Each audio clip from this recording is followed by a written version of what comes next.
As day 141 of 366 and it's Monday the 20th of May 2024.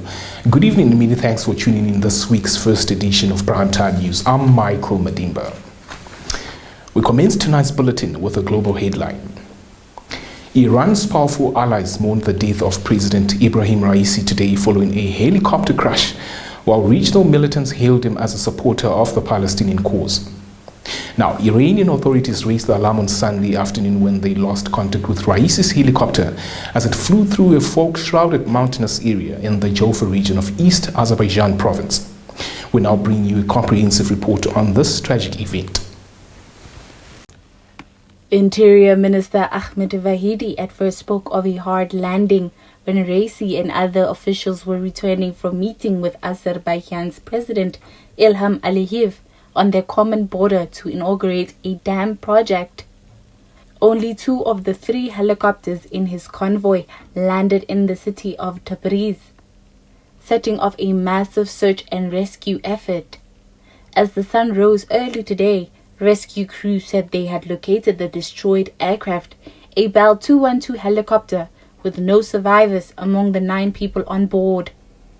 Alongside Raisi, Iranian Foreign Minister Hossein Amir Abdullahian and 7 others, including the pilot, bodyguards, and political and religious officials, died when the helicopter crashed. State television IRIB reported that the helicopter had hit a mountain and disintegrated on impact. Mer News Agency and others described the crash as an accident. Sheila Perestrello reporting for Primetime News. Meanwhile, Iran's Supreme Leader Ayatollah Ali Khamenei assigned Vice President Mohammad Mokbar to assume interim duties, calling for presidential elections to be held within 50 days. Top nuclear negotiator Ali Bagheri will serve as acting foreign minister, government spokesman Ali Badori Jaromi said on state television. Back home, where the Electoral Commission of Namibia, or ECN, has dismissed allegations that its chief electoral officer, Petrus Sharma, was part of a SWAPO party delegation that went to China to supposedly prepare ballot papers for the upcoming general elections. In a press statement on Sunday, ECN chairperson Elsie Ngikembwa described the allegations as false and unfounded. Andreas Thomas Father's report. The false speculation further alleged that ECN Chief Electoral Officer Petrus Sharma went to China with the ruling party to prepare the ballot papers for the presidential and National Assembly elections scheduled to take place in November 2024. ECN Chairperson Elsie Ngikembwa in a statement said the commission refutes these allegations in the strongest terms, adding that they are completely false and unfounded. SWAPO Party Secretary General Sophia Shaningwa on Saturday also refuted the allegations that she was accompanied by Sharma on her week-long trip to China. She informed the media that she had traveled to Beijing to discuss the political alliances between SWAPO Party and the Communist Party of China. It has been alleged that amongst my delegation, I have taken with the director or the chief executive officer of the ECN, so that at least the 2 of us prepare the ballot papers for November elections. I would like to make it categorically clear that the SWAPO party is a party of order, and the ballot papers to be prepared, it doesn't only depend on one political party. It is a process that is agreed upon by all the political parties. Jenny Ambinga reporting for Primetime News. Bank of Namibia Governor Johannes Gawagap has threatened to sue social activist Michael Mshelelo for allegedly posting Gawagap's official cell phone number on various social media platforms. Iba Kandovathu compiled this report. In a letter of demand, lawyer Norman Chombe, representing Bank of Namibia, indicated that Gawagap has since been receiving unsolicited messages aiming to threaten, abuse, annoy and harass him from different unknown individuals and Mshelelo. Chombe said Mshelelo's actions are criminal and in contravention of the Communications Act 8 of 2008 and constitute penalties of up to 5 years imprisonment or a fine of $20,000 Namibian or both. Chombe has also indicated that a criminal case will be opened with the police. He further demanded that Amushelelo remove Gavagap's contact details from social media, failure which a lawsuit will ensue. Amushelelo has since responded on social media, saying he won't be silenced. Sheila Perestrello reporting for Primetime News. On to neighboring South Africa, where the country's top court ruled today that graft-tainted former president turned firebrand opposition challenger Jacob Zuma is ineligible to stand for parliament in next week's general election. AFP provides us with more details. The decision will outrage Zuma's supporters and stoke fears of violent unrest in the run-up to the May 29 poll, already the most competitive since the advent of post-apartheid democracy in 1994. The top court threw out Zuma's complaint against an electoral commission decision that a previous conviction for contempt prevents him from becoming a member of parliament, ruling that the constitution bars anyone sentenced to more than 12 months in jail. Zuma, who left office in 2018, dodged by corruption allegations, was convicted of contempt of court during a case in 2021 and sentenced to 15 months. He eventually served less than 3 months in jail, but the court ruled his remission irrelevant. Sylvia Shandali reporting for Primetime News. Stand by for your top roundup with the business segment thereafter.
Welcome to the Primetime B segment, the segment encapsulating all things business. Minister of Finance and Public Enterprises Ipumbu Shimi says his ministry is currently conducting a structural transformation as the current employment structure of the ministry does not fit its purpose. Speaking at the minister's cabinet briefing in the capital earlier today, Shimi said the decision to relook the structure is to ensure that the ministry's different functions have enough women and men who are trained for these specific duties. Linia Dishena brings us this report. Finance and Public Enterprises Minister Ipumbu Shimi explained that the current structure was set up prior to independence and has not been reviewed since to fit the ministry's purpose. He further explained that the ministry is also challenged by capacity and therefore the ministry is positioning itself in redeveloping and retraining its employees. Shimi also noted that the ministry is in the process of transforming most of its functions from manual to digital in efforts to deliver efficient services. Well, the structure that we have, we don't think is fit for purpose. So we have now started to relook at our structure to ensure that the different functions of the ministry have got enough men and women who are trained enough with a right culture to be able to deliver on their specific duties. So you will have to see how many do we need in this function, How many do we need in that function? Maybe we need to move people from one function where we have a lot of people, for instance. We realized when we started with this exercise, we realized we have too many administrators in the system. But the system needs accountants, economists, because it's an economic institution. It's about tax collection, it's about revenue forecasting. So we have realized that, you know, we are heavy on one side while we are lean on the other side. So we have to shift our talents from one function to another function. So that's one of the challenges, for instance, structure not fit for purpose. Shimi indicated that the ministry is aiming for the transformational structure to be complete during the 2024-2025 financial year. Konjeni Ambinga reporting for Primetime News. Switching things a bit up, the Directorate of Veterinary Services has resumed the importation of poultry meat from South Africa to Namibia following the suspension of poultry products between the two countries in 2023. Producer Sylvia Hashandali now feeds us with a full report. Chief Veterinary Officer Albertina Shilongo stated, as listed by the Veterinary Authority of South Africa, that poultry meat will be permitted to be imported into Namibia. The importation of live poultry, birds and poultry products was suspended last year due to an increase of highly pathogenic avian influenza. The temporary suspension was implemented with the aim to reinforce the control measures in order to prevent possible introduction of highly pathogenic avian influenza into the country through poultry and poultry products. Sylvia Shandali reporting for Primetime News. This is where the top segment concludes for tonight. Up next is tomorrow's countrywide weather forecast, followed by a roundup of the latest economic news.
Welcome to Sport Planet, the segment dedicated to all things sport in action.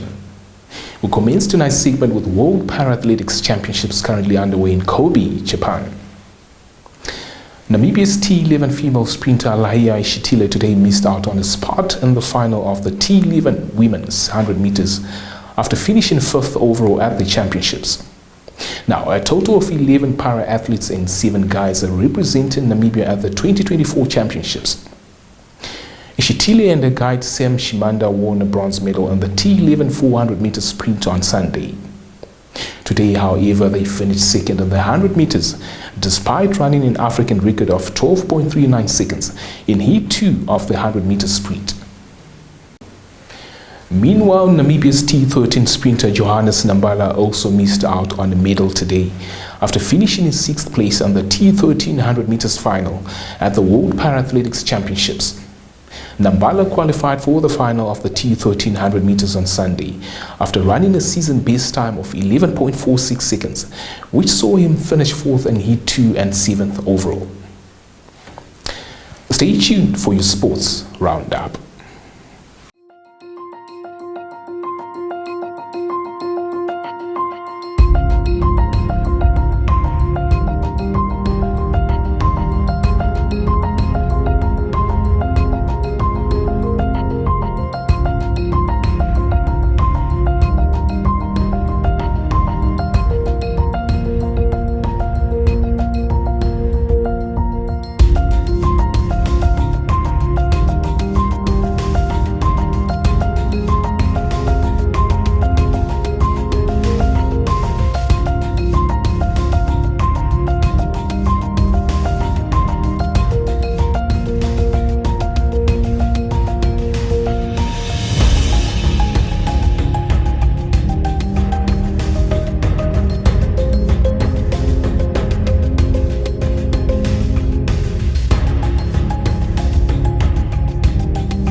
This is where the Primetime News Monday edition concludes.